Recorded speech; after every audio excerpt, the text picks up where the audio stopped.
Então, nosso trabalho tem como objetivo explorar sobre a proteção de bancos de capacitores e reatores. O grupo é composto por mim, Bia Fernanda, Eduardo Arthur e Igor Melo. Então, nosso trabalho vai ser basicamente dividido em dois momentos. Num primeiro momento, a gente vai estar explorando sobre a definição de bancos de capacitores e proteções voltadas para esse equipamento. E num segundo momento, a gente vai estar falando sobre a definição de reatores e de como proteger esses equipamentos.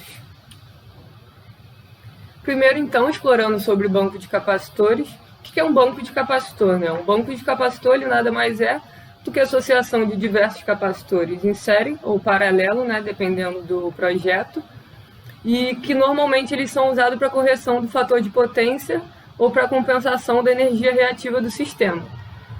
Por consequência, eles geralmente ficam localizados nas cargas indutivas e em pontos para controlar a tensão da rede.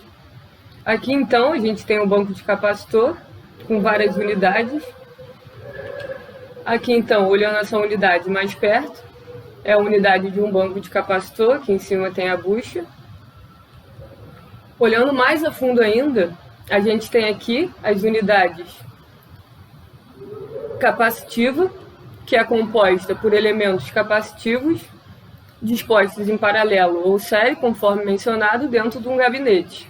Nesse caso aqui, eles estão em paralelo, e a gente tem a presença também desse resistor aqui de descarga para estar reduzindo a tensão residual desse banco. Explorando um pouco mais, então, agora sobre como proteger esses equipamentos, a gente vai estar mencionando principalmente 4 tipos de falhas relacionadas ao banco de capacitores, sendo elas causadas por sobrecarga, que nada mais é do que o aumento da tensão de alimentação, e pode estar sendo protegida através de um relé de sobrecorrente. Falhas causadas por curto-circuito, sendo uma falha interna, né, ou externa, dependendo, entre os condutores energizados, também podendo ser protegida através de um relé de sobrecorrente.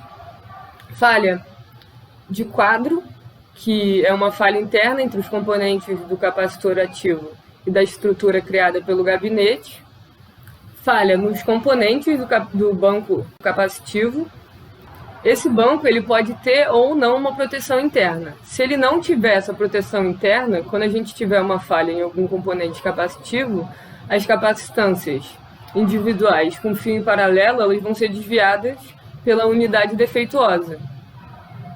Por consequência, a impedância do capacitor ela vai ser modificada, a tensão que vai estar sendo aplicada a ele ela vai ser distribuída para menos capacitores, e, por consequência, esses capacitores vão estar sendo submetidos a um estresse maior, que pode estar até causando um curto-circuito no nosso banco. Agora, caso eles tenham uma proteção interna, ela provavelmente é feita através de um fusível, e esse fusível, então, vai estar atuando e protegendo o banco caso aconteça alguma falha nos elementos.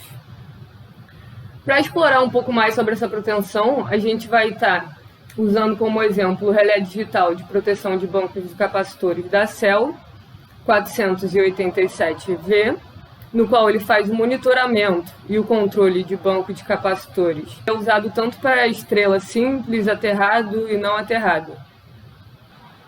Esse é o esquema, então, do nosso relé de proteção.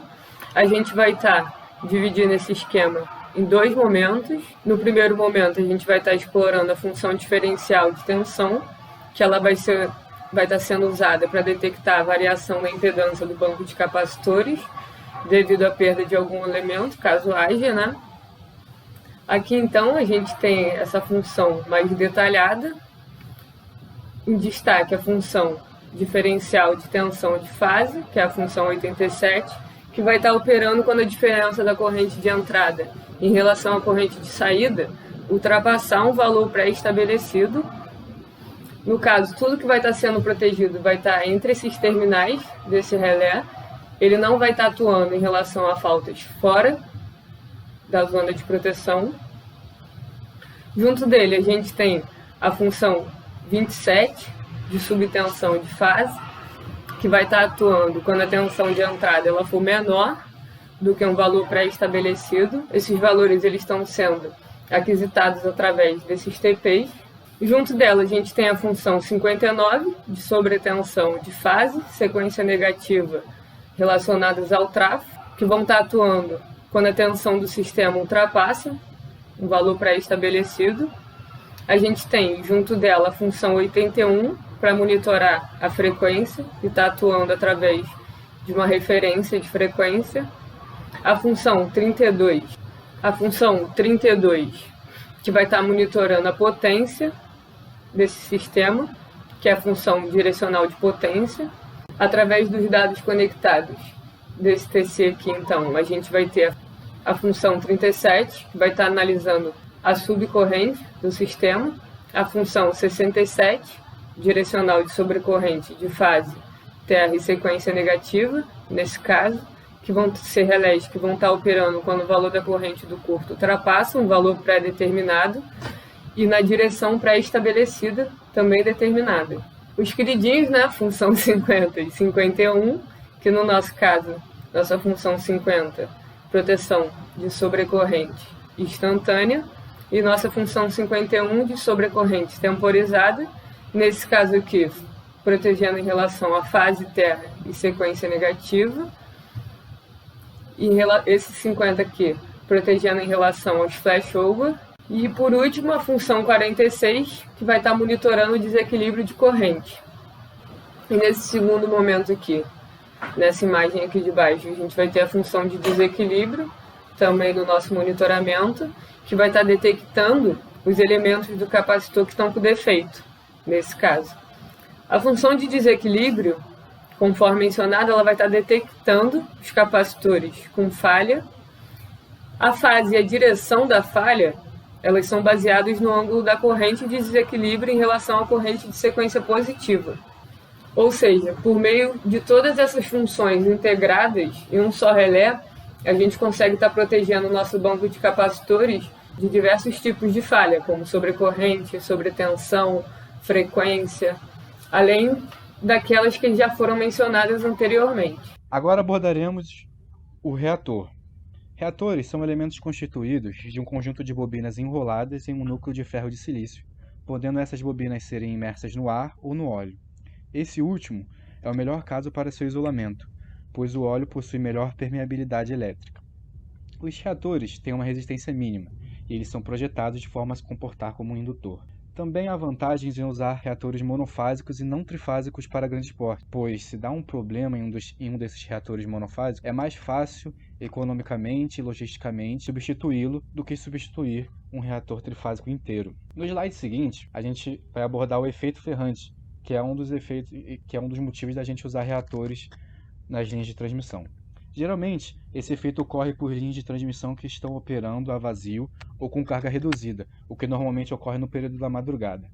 Esse efeito ocorre por causa da modelagem das linhas de transmissão, que são constituídas por capacitores e indutores de valor elevado. Quando as partes capacitivas estão carregando, há uma elevação de tensão no indutor devido à corrente capacitiva, que, por sua vez, estando em fase com a tensão do emissor, aumenta a tensão do receptor. Com isso, a tensão do receptor tende a ter uma elevação ao ponto de estabelecer valores maiores que a tensão do emissor. Nesse gráfico ao lado, percebe-se que chega a passar de 1,2 PU, o que é bem significativo. Como queremos um efeito indutivo no circuito, precisamos usar um reator para esse caso.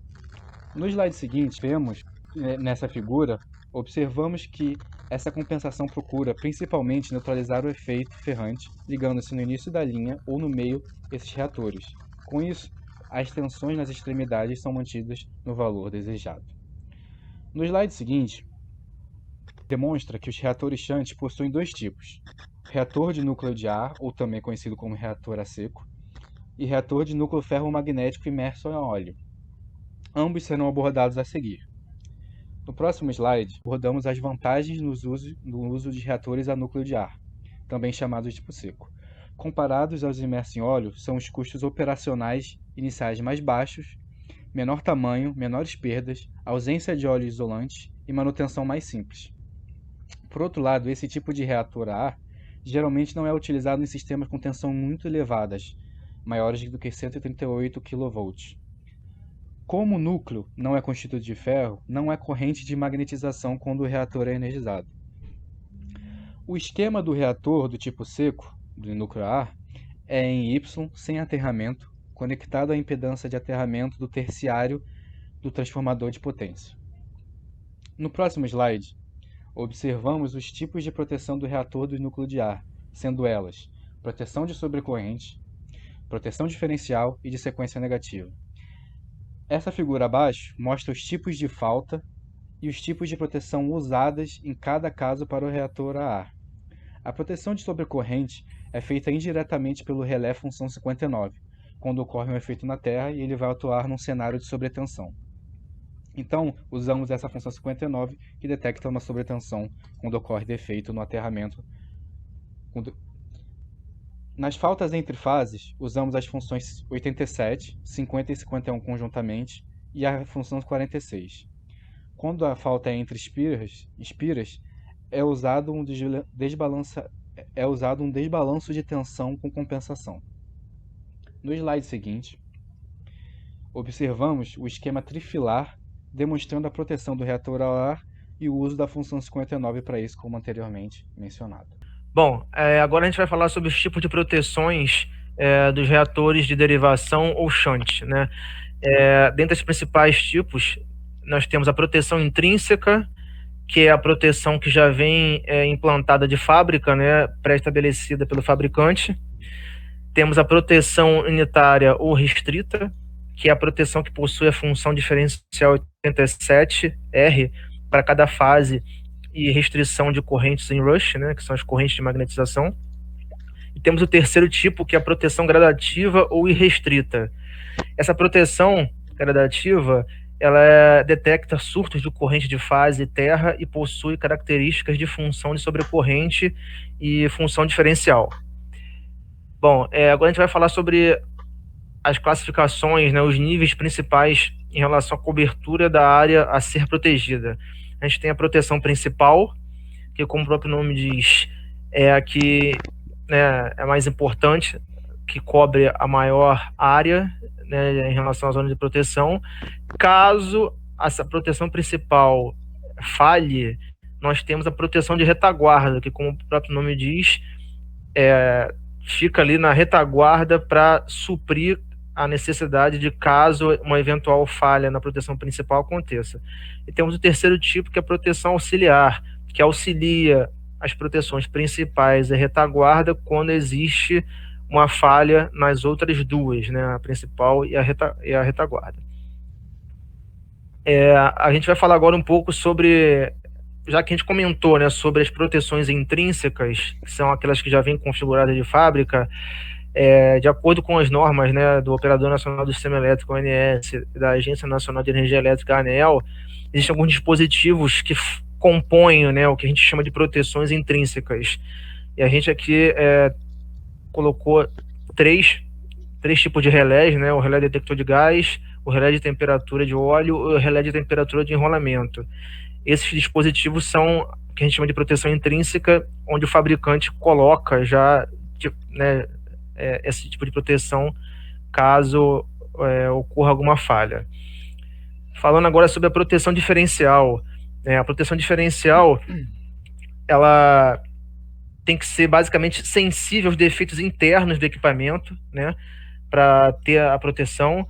E outra característica importante também da proteção diferencial é que ela é indiferente aos defeitos externos, ou seja, aqueles defeitos que ocorrem fora da zona de proteção. Mesmo em condições normais de operação, essa proteção diferencial sempre trabalha com uma corrente diferencial não nula, proveniente de causas como, por exemplo, corrente em rush, desequilíbrio natural entre as fases, e também erros intrínsecos dos transformadores de corrente. Aqui nós temos a aplicação do princípio diferencial proteção de reatores, né, conforme eu falei anteriormente, ele é sensível aos defeitos internos do equipamento e também indiferente aos defeitos externos, né. Aqui tem as nossas referências bibliográficas que nós colocamos, né, que tivemos como base para elaborar esse trabalho. E, nosso muito obrigado a todos pela atenção. Obrigado, galera. Obrigado, professor.